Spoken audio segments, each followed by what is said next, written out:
I have another Corp draft game here. This is using the same deck in the first video I posted in the series. I skipped my runner game in this match just because it was really long and wasn't super interesting. So yeah, decided to just go for the shorter ones. The shorter, interesting ones are the ones I want to try and get up on the channel more. Alright, so I'm keeping. I got a melange in hand, I got a priority wreck, looks like I got some ice, so I can make this work. One of the ice is a Hunter over HQ, which that's concerning because the runner can just run right through Hunter and potentially get that agenda. So let's hope they don't run on HQ here. We got a R&D run. Decided not to take a risk there. So he sees a Scorched Earth. It's unfortunate. See a little bit of the surprise.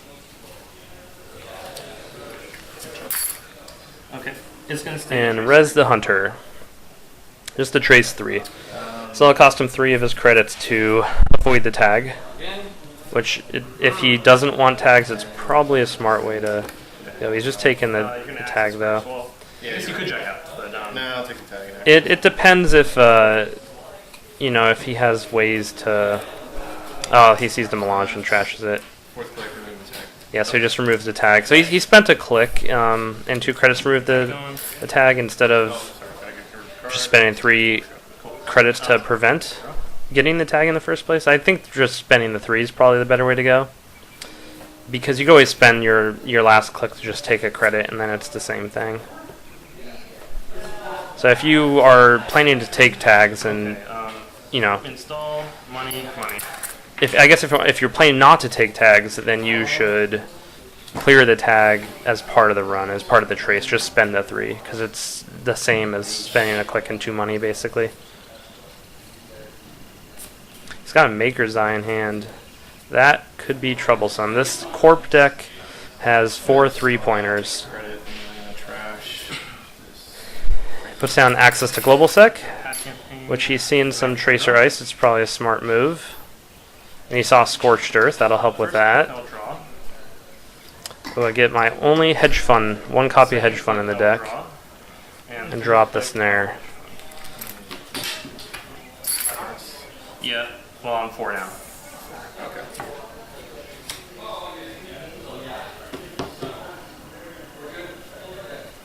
So next step is to try and figure out how to score out that 3-pointer. I have already spent 3 pieces of ice to defend centrals. It looks like I'm out of ice in HQ. But, wow, is that already... I got the Sea Source and a Scorched in hand, it looks like. I have a 1 of Sea Source in the deck and 2 Scorches I drafted. Okay. No res. So I think he's trying to maybe scout the ice for a Maker's Eye run. I'm asking him how many cards he has in hand. So that may be like a Neural Katana over R&D. I think I had 1 Neural Katana. Just gonna take a credit. Alright, so he finishes up his turn. I get a pad campaign money. And I draw the Data Raven. Data Raven's a pretty solid piece of ice when you have a Sea Scorch plan.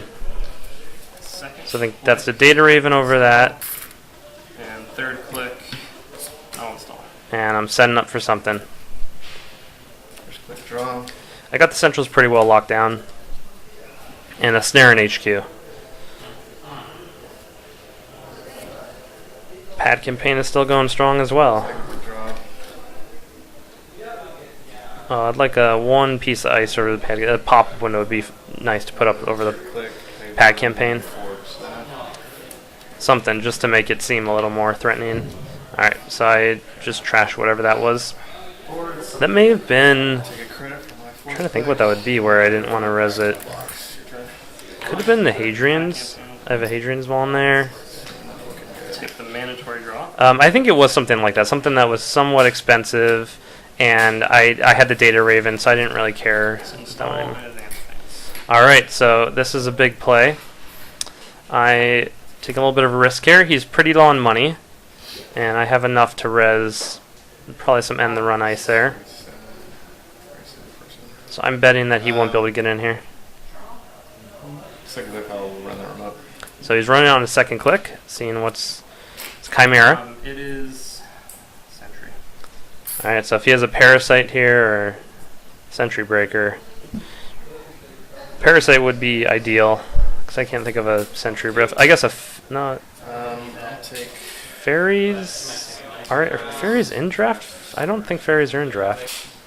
Have single effect. I haven't seen them, at least I don't think. Mandatory draw. Well, I will advance 3 times.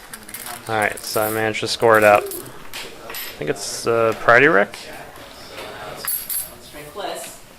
Yeah, so best thing to res, I think, yep, that Data Raven.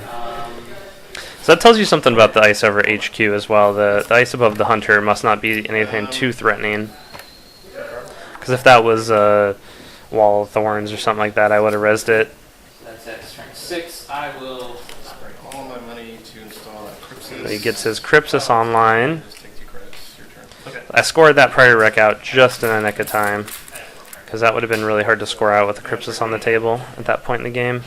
3 damage. And I have the posted or hostile takeover in hand, so it's not a bad time to score it out just because it give me a boost of money. I think I'm probably considering that. So I'll Okay, let's do hostile takeover. damage. So that gives me 5 money and a bad pub. Oh no, but I still win. I don't really need that to win at this point. I have 2 1-pointers in the deck, but I don't need to score them because it's 6 points to win, so I need to score 2 of my 3-pointers to win. I definitely do mandatory draws. However, I think I have 1... So do I have 1 Archer in the deck? I think I might have 1 Archer. So the hostile takeover helps with that. And it helps threaten that as well. So now every ice, you gotta be thinking as a runner, could be an Archer.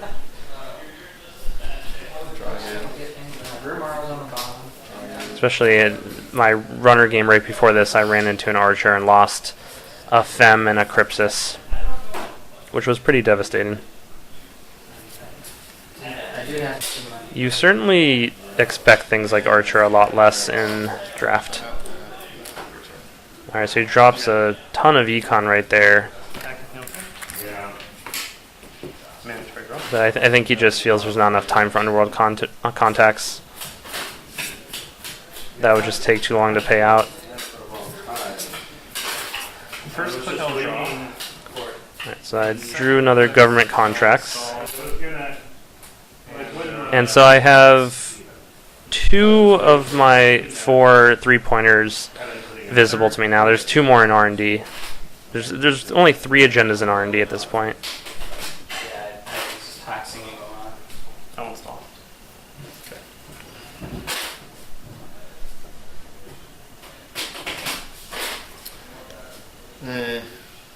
What was that? I missed what I installed there. I forget as well.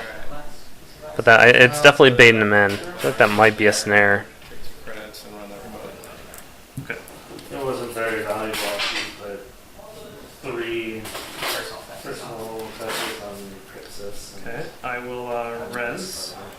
So I res the Chimera, which just costs him a little bit of money, and maybe convinces him that it's worth going in. And it is a snare. Nice. Oh, you got scores too. Should do it. But that was his second click, so he has... Right. Yeah. Nice. I was like, well, I have no money. I can't do anything. Oh, I guess he took money that turn and then ran in, right? That was his 4th click. So I had the Scorched Earth in hand. And he was tagged Well, I mean, and had less than 4 cards. So it was a quick game there. That is exactly how that deck was supposed to work, though. So I got this. It would have been hard to discard another agenda, so I figured it was worth trying the... So Sensei turns Hunter. Yeah, so there's the Sensei there above the Hunter. Yeah. And that would It force that'd be a really expensive run for HQ with Crypsis. That'd be 5 money on a token to get through the Hunter with Crypsis, which would be a great trade for a random HQ access. So Sensei is worth considering. I drafted the Sensei pretty late in the draft when I was kind of thinking I need more End the Run ice. I didn't have enough End the Run, and so End the Run wasn't coming up, and Sensei did come up, and he kind of turns other ice into End the Run, so it was perfect. So I'm pretty happy with how Sensei works in draft. All right, thanks for watching this relatively quick game. I got another game or two coming up soon.